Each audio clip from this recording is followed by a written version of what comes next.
Olá, meus queridos e amados irmãos, tudo bem com vocês? Hoje a gente vai ler uma passagem que se encontra em Mateus 18, versículo do 18 ao 20. Vamos lá? Está escrito: Em verdade vos digo, que tudo que ligardes na terra será ligado no céu, e tudo que desligardes na terra será desligado no céu. Também vos digo que, se dois de vós concordarem na terra acerca de qualquer coisa que pedirem, isso lhes será feito por meu Pai que está nos céus. Porque onde estiverem 2 ou 3 congregados em meu nome, aí estou eu no meio deles. Amém.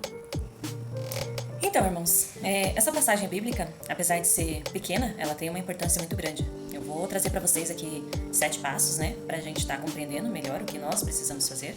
Então, todas as coisas que nós pedirmos, conforme a autoridade que o nosso Senhor dá na boca dos seus servos e as suas servas, o que é falado aqui na terra é firmado no céu, e o que é firmado no céu é firmado na terra também. Então, uma coisa interessante que nós precisamos compreender não só o agir do nosso Senhor Jesus Cristo que vive, trazer esperança para as pessoas que estão sendo perseguidas, para as pessoas que estão perdidas, não compreendem o perigo do pecado, Então aqui eu vou trazer 5 pontos muito importantes. Vou começar pelo primeiro tópico.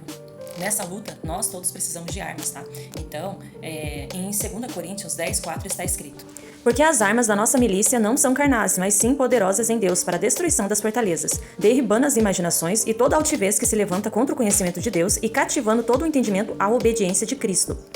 Embora as nossas armas elas não sejam convencionais desse mundo, mesmo assim precisamos para nos ajudar nessa luta.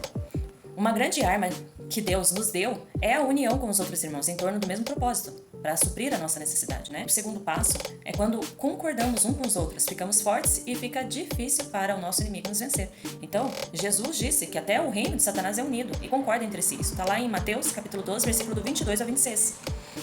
E é por isso que todos nós precisamos de apoio, ajuda de gente que tenha fé e que esteja disposta a lutar do nosso lado por uma conquista. A Bíblia nos ensina também que quando 2 ou 3 pessoas concordam com alguma coisa e oram junto, dentro dos princípios de Deus, é claro, o Pai concede o que está buscando. Portanto, há um tremendo poder na concordância em fé. Terceiro passo, é melhor serem 2 do que 1. Eclesiastes 4, do 9 ao 12. Então, Deus instituiu isso no casamento entre o homem e a mulher, Cristo e as igrejas, o Espírito Santo e o templo do Espírito. Nós vemos essa situação de estar unido, o quanto isso é fundamental. Então, por muitas vezes, a gente não pode andar só.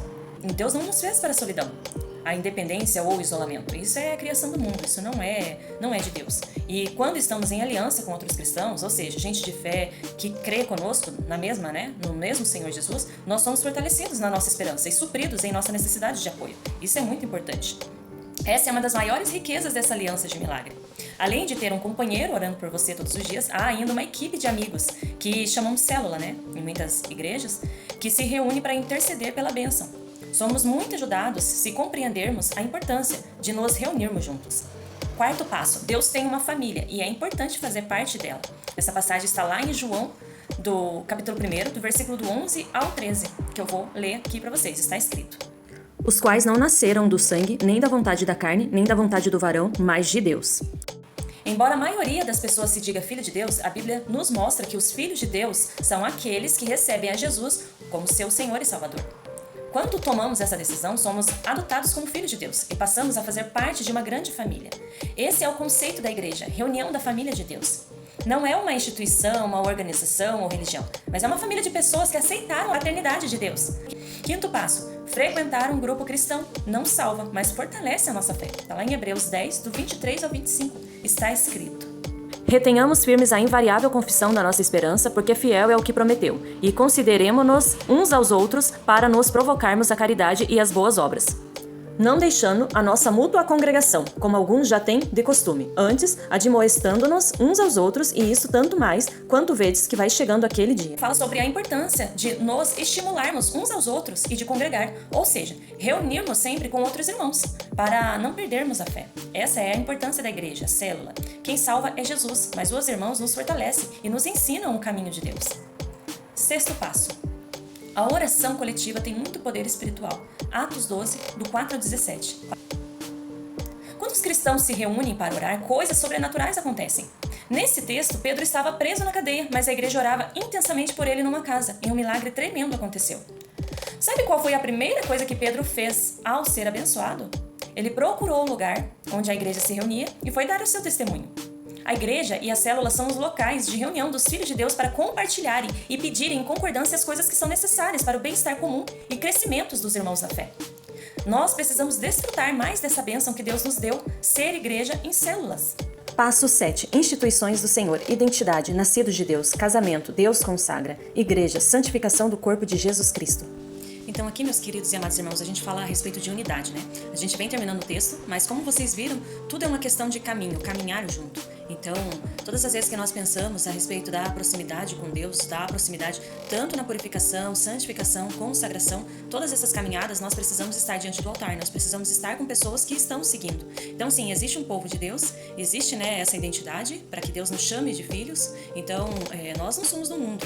Então, logo que não somos do mundo, nós precisamos ter um grupo específico. Foi assim com Israel, foi assim com todas as tribos de Israel e é assim até o fim dos tempos. Nós somos reconhecidos, temos uma identidade, tem um significado, sim. Todos nós temos um propósito e não é por acaso, nada é por sorte, tudo é por Deus. Então, nós precisamos nos fortalecer como igreja, nos fortalecer como a base da própria bênção do casamento, do matrimônio. Nós precisamos fortalecer a nossa casa. Então, a busca incessante pelo entendimento diante da própria palavra em si, ela se conduz ali com os irmãos na fé, compartilhando um, fortalecendo o outro. Existem muitos versículos bíblicos que estão falando sobre esse apoio que nós precisamos dar ao outro e o outro dá a cada um de nós. Então aí se faz necessário, né, a importância de você ir à igreja, de você congregar com seus irmãos, chamar os seus irmãos para fazer um culto na sua casa ou você ir na deles.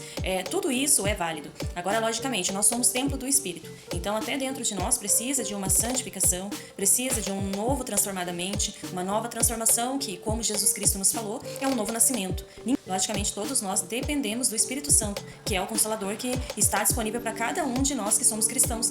E, consecutivamente, nós conseguimos chegar aí na unidade da noiva de Cristo, que é o corpo de Cristo, que é as igrejas. Então hoje, as pessoas que estão indo congregar em suas igrejas, nada mais é do que a preparação que está ocorrendo para que haja toda a limpeza, todo o fortalecimento desse corpo, para que o nosso Senhor Jesus Cristo venha, né, e busque a sua noiva. E principalmente faça aquele grande banquete que a Bíblia diz que vai ser lá no reino dos céus.